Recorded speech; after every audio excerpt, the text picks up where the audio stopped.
तो कायरा साहब, अगला बजट आएगा, वो ज़ाहिर है IMF के प्रोग्राम में जाना है, तो वो ऐसा बजट बनाया जाएगा कि IMF भी उसको देखकर मुतमईन हो।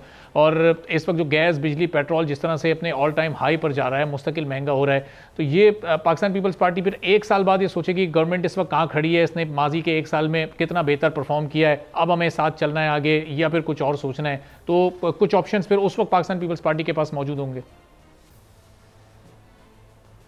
देखिए मेरे अजीज, सवाल ये है कि पीपल्स पार्टी हो या मुस्लिम लीग हो या आप मीडिया के साथी हों या और जमातें हों, देखना तो ये है कि हुकूमत के पास क्या स्पेस है, कितना रिलीफ वो लोगों को दे सकती है, और अगर वो दे सकती है, उसके पास स्पेस है, मुमकिन है, और वो नहीं कर रही, तो आप गवर्नमेंट को मजबूर कर सकते हैं ना। और अगर गवर्नमेंट के पास स्पेस ही नहीं है, आप आके क्या कर लेंगे, मैं आके क्या कर लूंगा, क्या देखना नहीं है ये बात? हाँ, अगर गवर्नमेंट के पास स्पेस है, मैं गवर्नमेंट को बताता हूँ, उनको कन्विंस करता हूँ, वो कन्विंस होंगे। कौन सी हुकूमत होगी जो चाहेगी कि लोगों की ज़िंदगी में आसानियाँ ना रहें, तंगियाँ आ जाएं, तकलीफ़ें आ जाएं और लोग हमसे नाला और नाराज़ हो जाएं? कोई गवर्नमेंट होगी? डिक्टेटर हो या कोई पॉलिटिकल गवर्नमेंट हो, कोई सोच सकता है? फिर जिन्होंने आवाम से वोट लेने हैं वो सोच सकते हैं। लिहाजा जो भी ये फैसला करता है वो मजबूरी के आलम में करता है, उसको शौक नहीं होता। IMF की शराइत माननी है तो क्या ऑप्शन है हमारे पास?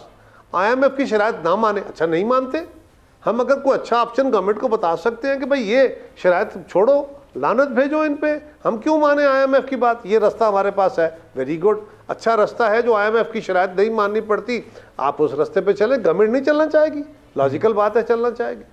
अगर ऑप्शन है तो आप भी रहनुमाई कीजिए। पाकिस्तान के बाकी भी लोग जो तनकीद करना बहुत खूबसूरत काम है, बड़ा ज़रूरी है, लेकिन तनकीद वो है जिसमें आप साथ तजवीज़ भी दे रहे हो। तो खुदारा ये देखिए कि गवर्नमेंट के पास स्पेस क्या है। सही।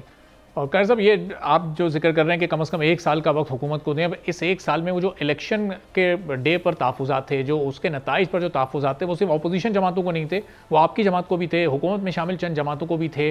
तो उसका भी कोई एक हल, कोई एक मंतकी जो आप समझें कि जो एक आखिरी कोई ऐसा नुक्ता है वो सामने आना चाहिए कि ये मामला भी अपने हल की तरफ जाए। हमेशा हम देखते हैं कि इंतखाबात के बाद फिर उस पर एतराज़ात शुरू हो जाते हैं, धांधली का शोर मचाया जाता है। तो ये वाला मामला भी इस एक साल में हल होना चाहिए।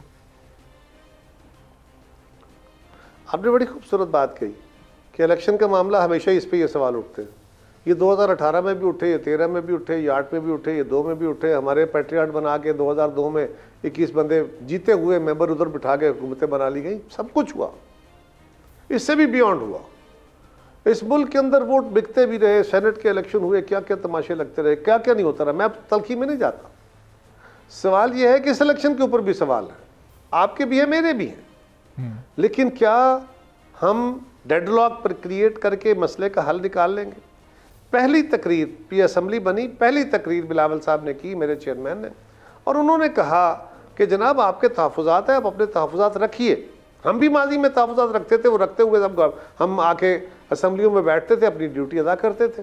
आप भी करें और आइए बिल बैठ के जो आपको गिला है हम उन कमियों को दूर करें, हम पॉलिटिकल सलूशन निकालें, हम आइंदा के लिए वे फॉरवर्ड निकालें कि कल पाकिस्तान के लोग आपको वोट दें तो आप ये गिला ना करें कि मेरे वोट छीने गए, और मुझे दें तो मैं ये गिला ना करता नजर आऊँ।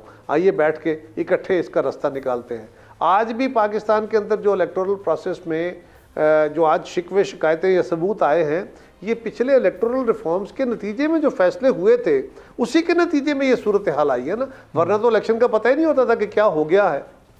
तो आइए बैठ के उसका रास्ता निकालते हैं, यही एक रास्ता है, और क्या रास्ता है। सब्सक्राइब करें और बेल दबाएं ताकि कोई खबर रह न जाए।